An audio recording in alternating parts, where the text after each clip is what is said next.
Good morning class 6।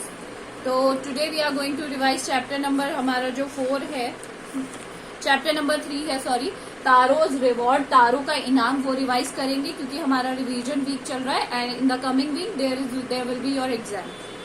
So before you read, this is a story about a thoughtful and loving son. ये बहुत ही ज्यादा thoughtful और loving son की story है. He works hard to fulfill his parent wishes. वो बहुत ही ज्यादा मेहनत करता था ताकि उसके पेरेंट्स की सारी इच्छाएं पूरी हो जाए and get some unexpected help, और उसे कुछ ऐसी हेल्प मिलती है जिस वो कभी उसने सोची नहीं थी. A young woodcutter named Taro lived with his mother and father on a lonely hillside. एक अकेली सी चोटी, पहाड़ की चोटी पर तारो रहता था अपने पेरेंट्स के साथ. All day long he chopped would in the forest. सारे दिन वो क्या करता, लकड़ियां काटता जंगल में. दो ही वर्क वेरी हार्ड ही अर्न वेरी लिटिल मनी. वो बहुत मेहनत करता था बट उसे क्या मिलता था, बहुत कम पैसा मिलता था, है ना. तो this made him sad, and for he was a thoughtful son and wanted to give his old parents everything they needed. And he was very thoughtful son. वो बहुत ही ज्यादा अपने पेरेंट्स के बारे में सोचता था, इसीलिए वो उनको बहुत जो वो सारी चीजें देना चाहता था जो उन्हें जिनकी उन्हें जरूरत है. One evening when Taro and his old parents were sitting in a corner of their hut, एक शाम को जब वो लोग साथ में बैठे थे, शाम को कॉर्नर में हट के, A strong wind began to blow. एकदम से ठंडी हवा चलने लगी. And it whistled through the cracks of the hut and everyone felt very cold. और वो जो हवाएं थी वो इतनी तेज थी कि सबको क्या लगने लगी, ठंड लगने लगी.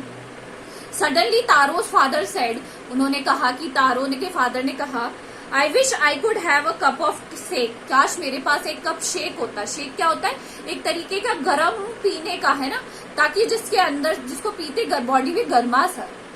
It would warm me and do all my heart good. और वो मुझे क्या करेगी, गर्मी देगी. This made Taro sadder than ever. और इससे तारो क्या हो गया, बहुत ही ज्यादा दुखी हो गया. For his heart warming drink called shake was very expensive. क्योंकि ये जो शेक था वो बहुत ही ज्यादा एक्सपेंसिव था, महंगा था. How do I earn more money? तो उसने डिसाइड किया कि मैं कैसे ज्यादा पैसे कमाऊं.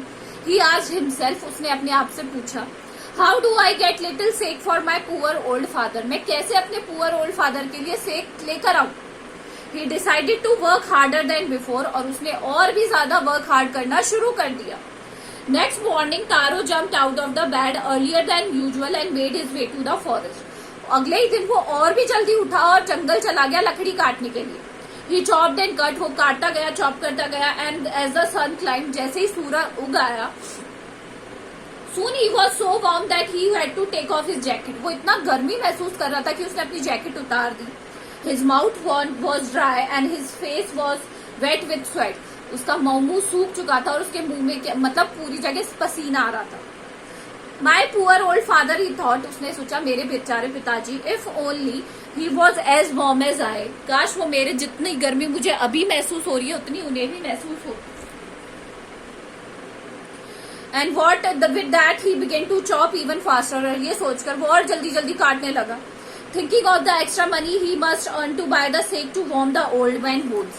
और वो ये चाहता था कि जल्दी से जल्दी वो पैसे कमा सके ताकि वो अपने फादर के लिए शेक खरीद सके. Then suddenly Taro stopped chopping. Suddenly तारो ने स्टॉप किया लकड़ी काटना. What the sound heard? Could it be possibly a rushing water? उसने देखा कि एक बहते हुए पानी की, rushing water की आवाज आ रही है, बहते हुए पानी की.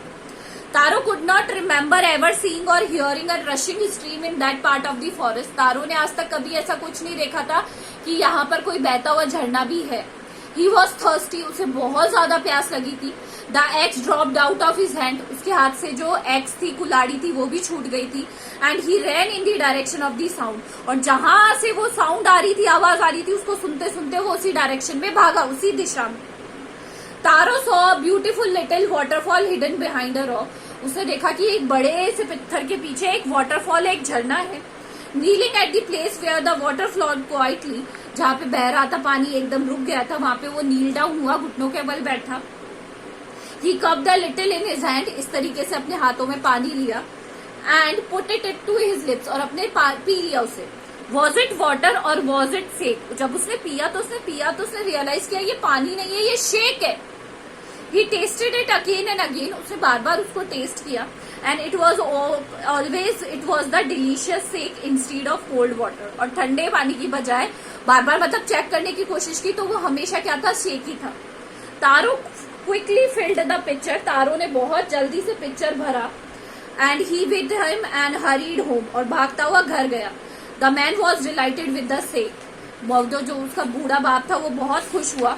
Only one swallow, the liquid, he stopped shivering and did a little dance in the middle of the floor. और शेक पीते ही वो तो पूरे जमीन पर क्या करने लगे, डांस करने लगे। That afternoon, उस शाम को a neighbor stopped, neighbor by for a visit, एक neighbor पड़ोसन आई उनके घर पे। तारो's father politely offered her a cup of shake, जैसे हमको आता है तो हम उनको पानी वानी ऑफर करते हैं।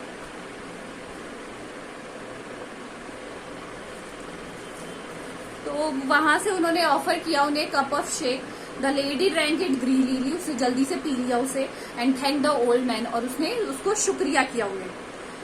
Then Taro told her the story of the magic waterfall, उसके बाद तारो ने उन्हें मैजिक वाटरफॉल की स्टोरी सुनाई। Thanking them for the delicious drink she left in a hurry, और थैंक यू बोलते हुए वो भागते हुए गई वहां। By nightfall she had spread the story throughout the whole village, और रात होते होते तो उसने पूरे गांव में ये स्टोरी फैला दी कि तारू को एक मैजिक वाटरफॉल मिला। आज हम यहीं तक करेंगे, कुछ क्वेश्चंस मैं आपको भेजूंगी, उन्हें लर्न कर लीजिएगा, कॉपीज में लिख लीजिएगा। Thank you.